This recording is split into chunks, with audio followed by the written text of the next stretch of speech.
DJ Ferris. It's Chicago, nigga. It's the real one. Hit me. Only one is pulling shit the fuck up. Let's get sports talk. Breaking news from the National Football League, and this is no surprise, but I think it is significant. The Miami Dolphins have officially named Ryan Fitzpatrick as their starting quarterback for their opener this weekend against New England. Head coach Brian Flores made the announcement this morning and says that Tua Tagovailoa will open the season as the backup. Remember, they had Josh Rosen there.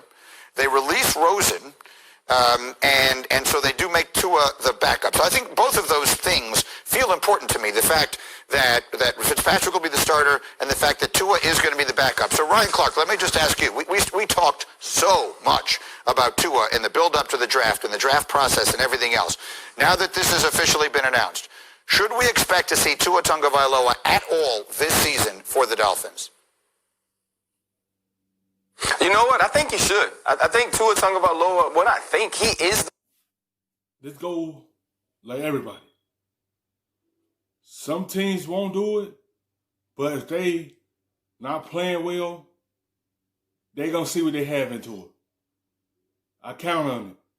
You might not see them early in the season, but down the line in the middle of that season, you're going to see Tua on the field. He should be on the field. They should pace him, let him just watch, just let Ryan Fitzpatrick just continue running his team, just let him play through the ups and downs that he has, because he has some good moments at times, and he has some bad moments. I feel like this is set up for Tua to touch the field this season, because they want to see what they have in him next season. Teams do this, allow the quarterback to be able to sit behind watch for a couple weeks, months, and if they ain't going well, we're going to see can Tua get us rolling.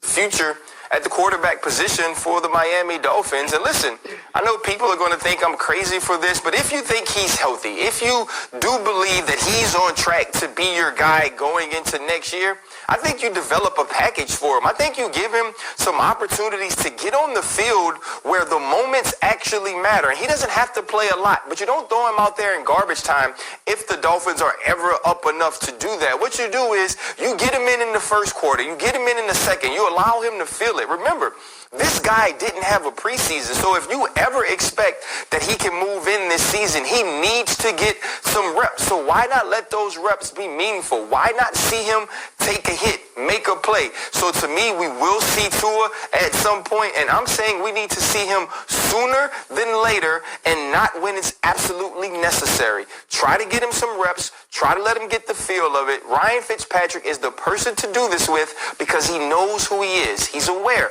This won't be like putting him in for Aaron Rodgers if you're Jordan Love. Get Tua the snaps, and I think we see him as the starter before this year is up. Well, I was going to come to Mike T, but I noticed Kimberly shaking her head. Why are you shaking your head, Kimberly Martin? Because we will see Tua at some point, but here are 3 reasons why I don't want to see him anytime soon. They have a new offensive line coach. They have new starters on the offensive line, including some rookies. And if you can't protect the quarterback, what are we doing? Really, what are we doing? This team, you know the two. Yeah, there's a lot of new faces up front. You want to protect your future franchise quarterback. You don't want anything to happen to Tua because you know going forward, he's going to be the guy for you.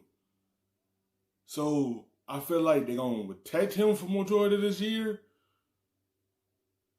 Probably around week 8 on through, he's going to be on the field to operate this offense, to go into next year so they can know what they have in him and allow him to see how fast the game is, and next year he'll be ready to go. You will see him, but you want to protect him also. Is the future. So why risk throwing him out there sooner than you need to? What is Fitz? What has Fitz been? The guy. He's the bridge guy. He comes out, gunslinging, 400 yards, cool. Then by week 4, 5, 6, he starts to fizzle. Okay, put Ryan out there. Let this offensive line gel with no preseason, COVID restrictions. Let these young guys protect Ryan Fitzpatrick.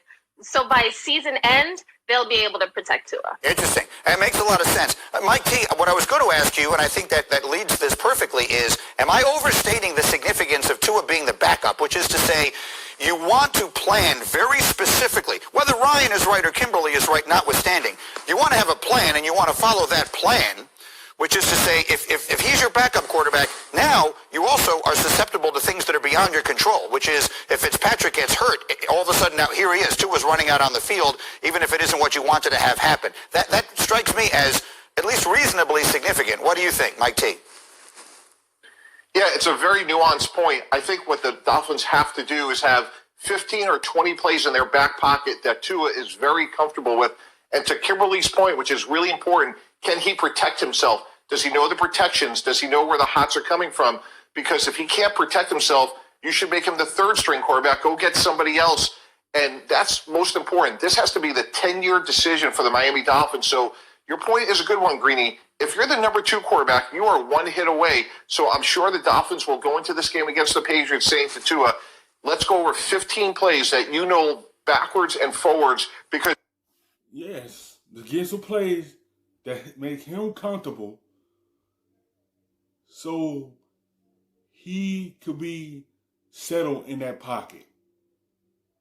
That he knows that y'all have some plays that make him feel comfortable out there. Have those ready in case Ryan Fitzpatrick hand get messed up and he had a chart out there. Just make sure you have them plays on alert. Because you know, once they move on for Josh Rosen and move him forward, you already know what they're trying to do. They're ready for him to be on that field sooner or later. But he also can protect himself to sustain an NFL season. That's all. If you go in the game, we have to be able to protect you. Right. If he's the third I guess what I'm trying to say, if he's the third quarterback, then you decide when he starts to play. If he's the backup quarterback, then the circumstances might decide when he has to play. I find that interesting. Let's keep an eye on what happens this weekend. Thank you for watching ESPN on YouTube.